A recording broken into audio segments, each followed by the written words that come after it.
매일의 흐름 속에서 최선의 나를 꺼내 보여야 한다. 그저 편안하고자 한다면 죽어가는 것이나 다름없다. 안녕하세요. 하와이 대저택입니다. 여러분은 성공합니다. 여러분이 그걸 원했기 때문이죠. 오늘 제가 드릴 이야기는요, 제가 장담컨대 여러분이 원하는 삶으로 나아가는 그 길을 정말 단단하게 만들어 줄 겁니다. 그리고 여러분 마음도 단단하게 만들어 줄 거고요. 오늘 제가 전해드리는 이 이야기를 듣고 여러분 마음에 어떤 파동이 일어났는지, 여러분에게 어떤 에너지가 느껴졌는지 댓글로 꼭 알려주세요. 오늘은 대한민국 최장수 야구 감독이자 살아있는 전설 김성근 감독이 지난 80년 인생을 녹여낸 저서 인생은 순간이다에 나온 보석 같은 인사이트를 가져와서요, 저의 생각까지 더해서 정말 밀도 있고 울림 있는 메시지를 전해드리고자 합니다. 인생 바꾸기를 원하는 분들이라면요, 정말 매일 아침 한 번씩 들을 만한 가치가 있는 이야기라고 저는 확신합니다. 네, 저자는 꼴찌를 면치 못하는 다 쓰러져가는 야구팀, 혹은 결과를 전혀 예상할 수 없는 신생 야구팀의 혜성처럼 나타납니다. 여느 감독들처럼 자신만의 인생 철학을 펴며 이끌지만 저자는 뭔가 달라요. 내일이 있다는 걸 핑계로 삼지 마라. 남들의 위로 속으로 도망치지 마라. 절대로 만족하지 말아라. 이걸 외치며 야구계의 일대 파란을 일으킨 저자는 기어코 자신이 맡은 팀을 어떻게든 끌어올리며 비상식을 상식으로 바꿔냈죠. 그는 악바리로 살아왔습니다. 가난해서 야구 글러브 하나 살 돈조차 없던 세월에 강가로 가서 조약돌 200번을 던지며 그냥 앞만 보며 살아온 사람이죠. 최정상에서 팔이 불편해 내려온 것도 모자라 3번의 암을 이겨내야 했습니다. 코칭을 이상한 방식으로 한다고 욕도 많이 먹었죠. 저자의 인생이 좀 더 가속 페달을 밟으려 하면 갖가지 문제로 고꾸라지기도 수십 번. 자, 이제 그런 그의 80년 인생을 그대로 녹여낸 정말로 단단한 이야기를 시작합니다. 아무리 노력해도 별반 나아지지 않는 것 같아 걸음을 망설이고 있는가? 인생은 순간순간이 쌓여가는 것이다. 그래서 인생에 나타나는 그 움직임 하나하나에 어떻게 대처하느냐가 가장 중요하다. 어제, 오늘, 내일 마주치는 순간들, 매 순간에 한 결정과 행동이 쌓이고 쌓여 인생이 된다. 1962년 1월, 나는 처음으로 가슴에 코리아, 대한민국이라는 이름을 얹고 마운드에 올랐다. 당시 아시아 야구 선수권 대회는 한국, 일본, 필리핀, 중국 4나라가 참여했다. 나는 일본과의 2경기에 모두 등판했고, 첫날은 선발 투수로, 둘째 날은 구원 투수로 마운드에 올랐다. 2경기 모두 지고 말았지만 나는 선발로 출전한 경기에서는 7회까지 단 2개의 안타만 허용했고, 구원 투수로 나간 경기에서는 무실점을 내며 제법 호투했다. 국내외 야구인들에게 꽤나 호평을 받았고, 그게 내 선수로서 전성기의 시작이었다. 어머니도 신이 났다. 모든 일이 잘 풀릴 것만 같았다. 정확히 4년쯤 되었을 땐가 왼팔이 아프기 시작했다. 팔꿈치에서 시작된 통증이 팔 전체로 퍼져나갔다. 아프면 화끈거리는 약을 바르고 경기에 나갔다. 아이싱을 하는 대신 뜨겁게 달군 돌로 찜질을 했다. 방법을 완전히 잘못 안 것이다. 그렇게 1966년을 끝으로 나는 완전히 투수 생활을 접어야 했다. 내 선수 생활은 그렇게 마무리되었고, 짧디 짧은 전성기가 여느 인생의 순리처럼 바닥을 내리찍는 순간이었다. 솔직히 막막했다. 그때 내가 할 수 있는 일은 그저 소속팀이던 기업은행 본사로 들어가 도장을 찍으라는 곳에 도장을 찍는 일, 그 정도가 전부였다. 함께 일하는 은행원들은 김성근은 쪽발이라서 한국말을 못한다며 수군거리던 시절이었다. 정신을 차렸다. 야구를 위해 살고 죽자 결심했는데 여기서 끝날 리가 없지 않은가. 인생을 살아보니 기회라는 건 흐름 속에 앉아있다 보면 언젠가 오는 것이었다. 내 인생에는 그런 기회가 어마어마하게 많았다. 아니, 기회라기보다는 마치 순리처럼 내게 찾아온 일들이었다. 그러니 매일의 순간순간을 허투루 보내서는 안 되었고, 그럴 수도 없었다. 내일이 있다는 것을 핑계거리로 삼지 않았다. 내일이 있으니 다행이다. 오늘은 어떻게 되어도 괜찮다는 마음가짐으로 사는 게 아니라 오늘 해야 할 일을 하다 보면 어느새 내일이 와 있는 삶을 살고자 했다. 잠깐 동안 은행에서 일해야 했을 때 도장 찍기나 서류 복사 말고는 할 일이 없어도 제대로 출근하고 길을 써서 일을 배웠다. 김성근은 여전히 건강하고 야구를 할 수 있는 체력이 있다는 인식을 주려 했다. 무슨 일을 시켜도 한다는 모습을 보여줬기에 이창현 씨의 눈에 들었다. 그래서 나에게 마산상고 감독이라는 기회가 찾아온 것이다. 1969년 당시 은행에서 이런 업무는 할 수 없다며 당장 그만뒀더라면 감독으로서의 내 인생도 없었을 것이다. 누군가는 운이 좋다고 말하기도 한다. 이건 50년이 지났어도 변하지 않는 일종의 원리처럼 작용해왔다. 2022년 10월 이승엽이 두산 감독으로 선임된 시점에 내가 딱 코치 일을 그만두었다. 그렇게 한 달 뒤 최강야구 감독 자리를 선뜻 맡을 수 있었다. 어떻게 타이밍이 이렇게 맞아떨어질 수 있냐는 이야기를 아직도 듣는다. 물론 운이 좋은 게 맞지만 내가 준비가 되어 있지 않다면 애초에 감독으로 거론되기나 했을까. 하여간 지금 당장 즐겁든 슬프든 자신이 그 속에서 어떻게 인생을 살아가느냐가 중요하다. 매일의 흐름 속에서 최선의 나를 꺼내 보여야 한다. 그저 편안하고자 한다면 죽어가는 것이나 다름없다. 나는 나이를 먹었지만 내 정신은 나이가 들지 않는다. 몸이 좀 아프면 피곤하지만 야구장에 가면 깨끗이 사라진다. 내가 공을 한 개라도 더 쳐줄 때마다 선수들의 폼이 단 1mm라도 나아지는 모습이 보이는데 어떻게 즐겁지 않을 수 있을까? 힘이 든다. 나이를 먹어서 이제 못하겠다라는 정신이 끼어들기 시작하는 순간 몸이 늙는다. 아까까지 잘 되는 것이 힘들다 생각하기 시작하면 갑자기 힘들게 느껴진다. 우리가 말하는 한계란 그런 것이다. 선수들을 키우며 살아보니 인간이란 참 재밌다는 생각을 한다. 처음에는 와, 이걸 어떻게 하지? 난감해했던 선수들도 해내고야 말겠다는 정신이 커질수록 어마어마하게 성장했다. 나는 살면서 이걸 몇 번이나 확인했다. 나는 그런 어마어마한 존재가 바로 우리 인간이라고 생각한다. 정신력은 깨우는 것이다. 80이면 언제 치매가 올지 모르는 나이다. 그래서 나는 틈틈이 과일, 나무, 꽃, 선수 이름 등을 적을 수 있는 것들을 혼자 노트에 적어나간다. 10개를 적었다면 오늘은 20개를 적으려고 해보고 내일은 30개를 적으려 해본다. 어제의 나를 막는 장애물이 10개였다면 오늘의 장애물은 20개가 된다. 그 틈에서 꿈틀거리는 무언가가 느껴진다. 바로 그 지점이다. 인생이 쌓이는 지점, 그렇게 약점이 사라져간다. 그러니 약점을 어디다 드러낼 필요도 없어진다. 지혜로운 사람들은 그래서 약점을 이야기하지 않는다. 세상살이를 하며 제일 약한 것이 남에게 나를 해명하고 방어하는 사람이다. 스스로 살 길을 찾아라. 가르쳐주지 않는다고 하면 어깨 너머라도 보면서 훔치겠다는 마음으로 살면 살 길이 생겨나고 스스로에 대한 동기가 생겨난다. 요즘엔 안 가르쳐준다고 말하면 그냥 거기서 관둬버리는 경우가 많다. 아니, 가르쳐준다 해도 배우러 오지조차 않는다. 그렇게 정신이 텅 비어버린 선수는 아무리 가르쳐도 다음 날이면 리셋이 된다. 이것은 세대 차이가 아니다. 배가 안 고픈 것이다. 정말 절박하다면 아프니 뭐니 핑계댈 정신이 어디 있는가. 이건 내가 처절하게 몸이 아파봤기에 할 수 있는 말이다. 한 TV 방송에서 암이 3번이나 걸렸다는 사실을 고백했다. 구단에 아무것도 알리지 않고 혼자 수술을 하러 갔다. 선수들에겐 그냥 잠깐 어디 다녀온다 정도로만 말했던 기억이 난다. 내가 처음 수술한 병원이 강남 삼성병원이었는데 암 수술을 한 다음 날부터 창 너머로 잠실구장을 보며 물통을 몸에 달고 복도를 마구 걸어댔다. 그 복도가 거의 100m 가까이 되는데 거기를 왕복 25번을 걸었다. 그러기를 하루에 4-5번씩 했다. 살고 싶어서가 아니었다. 그때 내게는 살고 싶다는 마음이 일절 없었다. 야구를 하고 싶어서. 정확히는 내 팀에 책임을 져야 하니까. 오죽하면 암 진단을 받고 먼저 든 생각이 우리 팀 어쩌지 하는 것이었을까. 다른 건 아무것도 겁나지 않았다. 암이 2번째 찾아온 SK 감독 시절에도 똑같은 수순이었다. 구단 관계자도 자식도 아내도 몰랐다. 보호자 한 명 없는 수술이었다.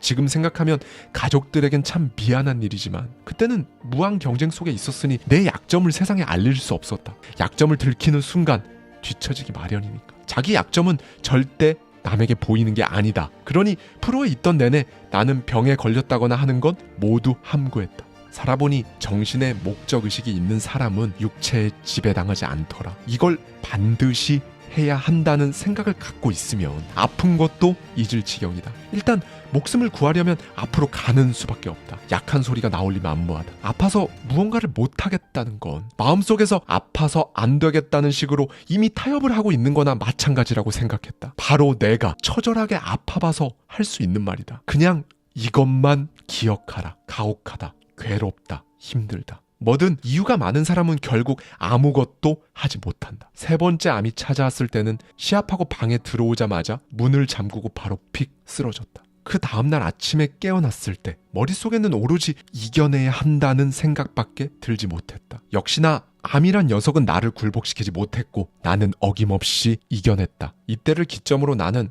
관악산 등반을 시작했다. 자식들은 내게 왜 그리 무리를 하냐며 싫은 소리를 하지만 거기에 그라운드에 서 있는 것 자체가 내게는 인생을 살아가는 의미다. 하고 싶은 일을 할 수 있다는 것 자체가 사람에게는 큰 도움이 된다. 가고 싶어도 못 가고 하고 싶어도 못 한다면 얼마나 슬픈가. 어느 날은 바깥 기온이 35도까지 올라갔다. 나는 날씨도 잊은 채 4시간을 야구장에 서 있었다. 선수들은 죽겠다고 하는데 이상하게 나는 멀쩡하기만 했다. 그러고서도 집에 와 조금 쉬다가 또 운동을 했다.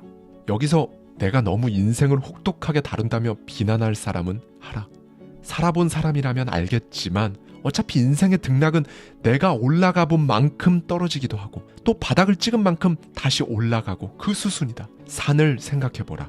공격이 아닌 수비다. 정상에 올라가면 그 다음은 내려가는 길뿐이다. 산 정상에 왔다며 야단법석 들뜨는 순간 이제 곧장 떨어지는 것만 남지 않았는가. 이 파동의 높낮이가 이 사람의 영향력을 결정한다. 당신이 할 수 있는 일은 오로지 당신의 정신력이 얼만큼 이 파동을 견딜 수 있는가이다. 나는 더 잘하고 싶다. 나이가 들수록 더.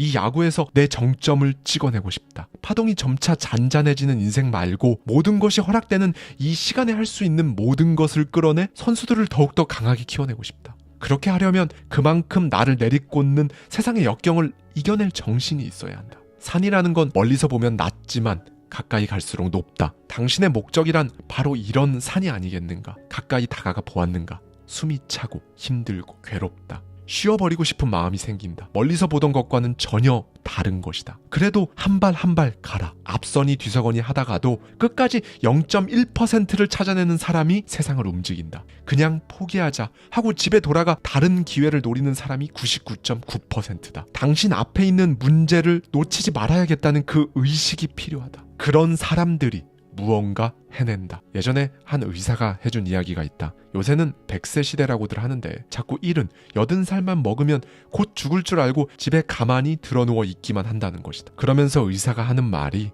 이제는 곧 70살 먹은 할아버지가 돌아가셨다고 해도 듣는 사람이 아이고 애가 벌써 죽었네 하는 시대가 옵니다 라는 거였다. 그때 든 생각이 무엇이냐면 그러면 나는 100살 먹은 사람 눈에 아직 아이겠다는 것이다. 그렇게 선입견에서 빠져나오면 생각이 바뀌고 몸도 바꿀 수 있다. 사람은 계속 앞으로 가려고 생각해야 한다. 아프니까. 나이를 먹었으니까. 암에 걸렸으니까. 허리가 아프니까. 어떤 이유든 간에 한 발 물러서면 인생이 계속 어렵다. 내가 자주 하는 말이 식은 밥을 잘 먹는 사람이 출세를 한다는 것이다. 누구에게나 갓 지은 밥은 참 뜨겁다. 너무 뜨거워서 이리저리 손을 옮겨가며 익숙해져 보려 해도 식을 새가 없다. 당신이 마주한 그 역경도 마찬가지일 것이다. 한 번만 넘어서 봐라. 그거 한 번만 그렇게 넘어서 보면 이제 그 밥은 식는다.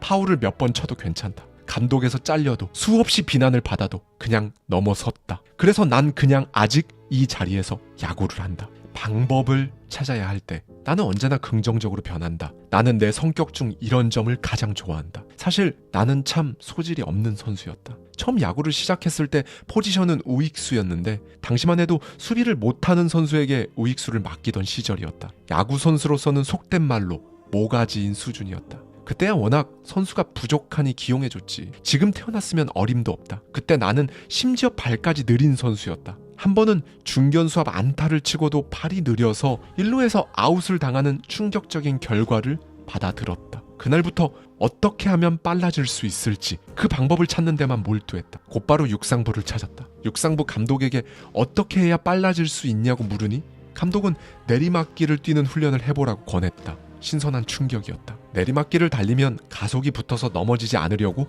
하체에 힘을 줘야 하므로 자연스럽게 하체가 튼튼해지고 달리는 속도가 빨라진다는 것이었다. 그날부터 즉시 매일 1시간도 넘게 내리막길을 달렸다. 며칠 미루는 것, 비가 와서, 추워서, 더워서 그런 건 없다. 돈 한 푼 안 드는 훈련인데 빨리 내 것으로 만드는 게 상책이었다. 의뢰 사람들은 그래서 얼마나 빨라졌냐고 묻는데 중요한 건 결과가 아니다.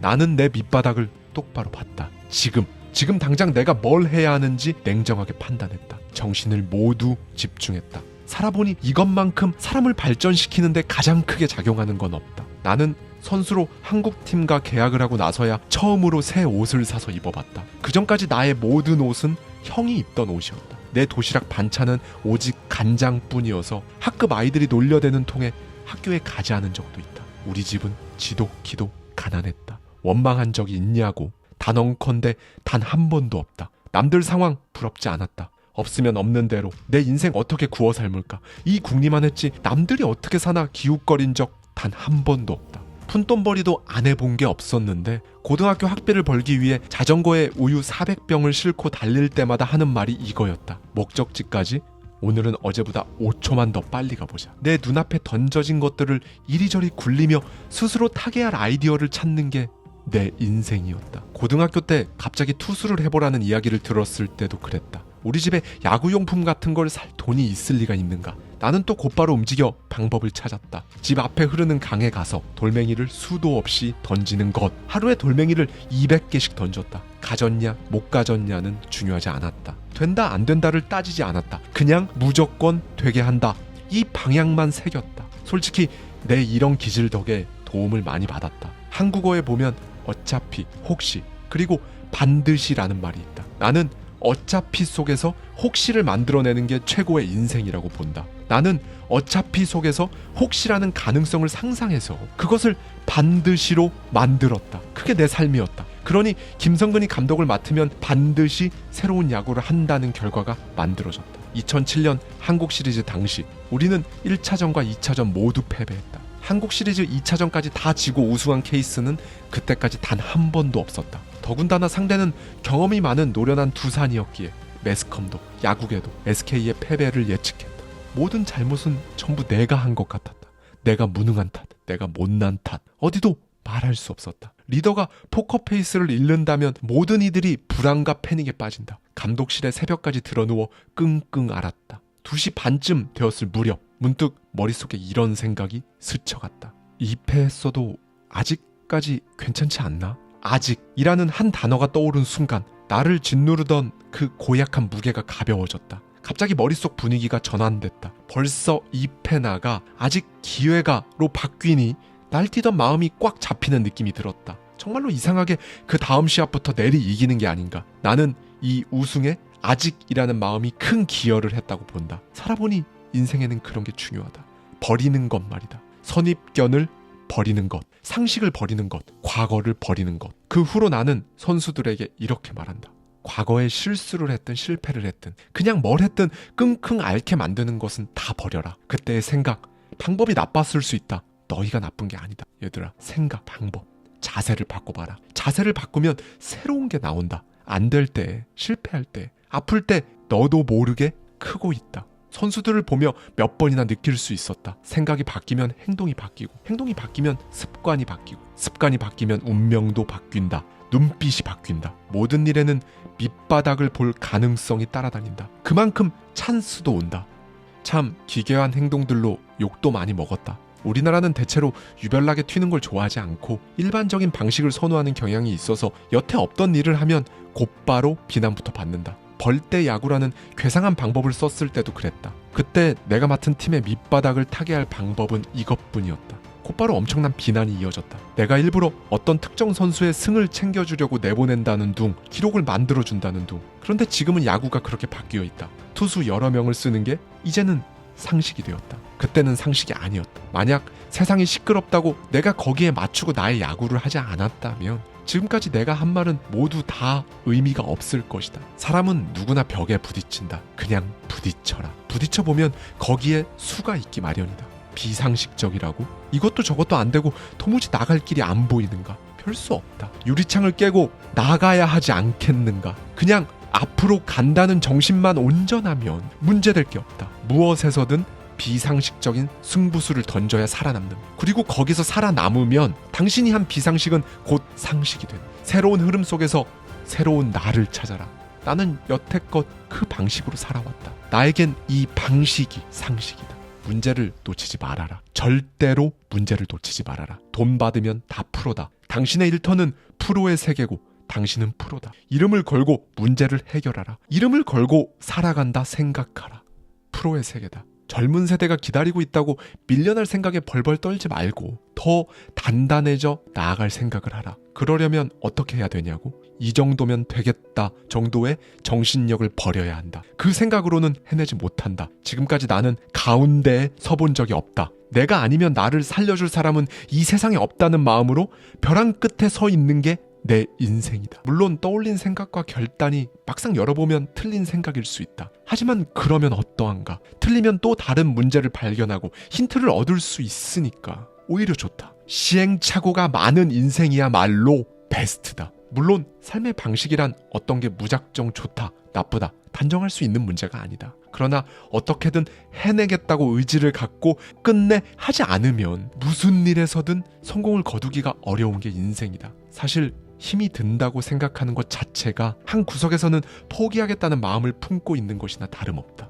시작부터 목적지에 곧바로 도달할 수는 없다. 목적지를 향해 가는 길에는 걷기 쉬운 평야가 있는가 하면 산도 있고 바다도 있다. 그럼에도 한 발 한 발 디뎌가는 속에 미래가 있다. 물론 벽에 부딪히고 답답하면 잠시 숨을 돌릴 수는 있다. 그러나 그 숨을 돌리는 동안에도 자기 내면에서는 미래에 대한 생각을 계속 지니고 있어야 한다. 그런데 대부분이 숨 돌리며 쉬거나 놀 때 미래는 완전히 뒷전으로 생각하니 뭘 하든 그 다음 단계로 이어지는 게 없다. 젊은 나이라면 당연히 놀고 싶을 것이다. 노는 중에도 내 미래의 내 모습을 놓지 말아야겠다는 정신이 필요하다. 인간은 언제나 마지막 순간은 자기 혼자뿐이라는 사실을 기억해야 한다. 남에게 기대봐야 변할 수 없다. 현실이 불만일 수 있고 환경이 많이 부족할 수 있다. 타고난 소질이 부족하고 머리가 나쁘고 몸이 다쳤고 그래도 해결은 결국 자신이 해야 한다. 남 탓하고 그러면서 세상의 동정이나 위로를 받고 싶어하는 것은 약하다. 시간을 헛되이 허비하지 마라. 세상을 살아가는 것은 온전히 나 혼자의 몫이다. 인생은 오늘 죽을지 내일 죽을지 모른다는 마음으로 매 순간을 헤쳐나가며 살아야 한다. 내가 발을 디뎌야 걸어갈 길이 생기고 나라는 존재가 생기고 나아갈 곳이 생긴다. 주머니에 10원 하나만 있어도 이겨낼 방법이 있다. 기대하지 말고 당신의 두 발로 제대로 서라. 나이를 먹을수록 머리에 물음표를 달아라. 항상 왜? 라는 생각을 갖고 앞으로 나아가라. 당신도 그렇게 하라. 문제를 찾아라. 해결하라. 아이디어를 내라. 내가 나를 책임진다는 생각으로 하라. 모두가 포기할 때 당신은 마지막까지 놓지 마라. 어느 순간 당신에게 운이 좋은 거 아니야? 라고 말하는 사람이 분명 있을 것이다. 그 사람에게 물어라. 당신은 한 번이라도 0.1%를 찾아다닌 적 있냐고. 타협하고 후회하지 마라. 시선은 늘 앞으로, 미래로. 네, 여러분 어떤 생각이 드셨나요? 찢어지게 가난했던 그 소녀는 어느새 삼성병원에서 11개의 특실을 사용한 이력이 있는 이상한 기록을 하나 더 지니게 된 사람으로, 야구를 꿈꿔본 사람이라면 한 번쯤 배워보고 싶은 감독으로 야구계에 본인의 이름 한 획을 진하게 새겼습니다. 네, 그리고 저자는 아직도 야구를 공부합니다. 책도 엄청나게 많이 읽는다고 하고요. 왜? 10년 전, 5년 전, 3년 전과 다르니까. 공부를 계속할 수밖에 없죠. 이런 점이 있었구나. 이런 측면도 있었구나. 새로운 흐름을 찾아내야 앞으로 나아갈 수 있으니까요. 그래야 문제를 해결할 수 있고요. 네, 여러분 결국 사람 인생은요, 매일 나에게 주어지는 문제, 그 문제에 대한 돌파구를 찾으려는 의지에 따라서 살다가 문득 고개 들어보면 각각의 인생이 엄청난 격차를 두고 벌어져 있는 것, 이게 인생 아닐까요? 우리 삶은 교과서가 없죠. 참고서도 없습니다. 저자는 말해요. 과거에는 공부를 열심히 하면 성공, 이게 공식이었는데 지금은 너무나 다르다는 겁니다. 결국 자기 인생의 성공 루트는 자기가 만들어가면 되는 거예요. 그러니 지금 당장 여러분이 어떤 자리, 어떤 상황에 놓여 있다면 여러분 스스로에게 물어보십시오. 나는 어떤 삶을 살고 싶은가? 이대로 이렇게 똑같이 살며 나이만 들어도 나는 정말 괜찮은가? 인생의 틈, 그 벌어진 틈새에 빠져 참 많이 고민하고 힘들어하는 분들께 오늘 저자의 이 이야기가 담담한 응원이 되었길 바라며 저자의 마지막 말로 오늘 영상 마치겠습니다. 힌트라는 건 세상 어디에나 있다. 그 힌트들을 어떻게 느끼고 붙잡아서 자기 길을 만들어 가느냐가 차이고 당신의 몫이다. 감사합니다. 지금까지 하와이 대저택이었습니다.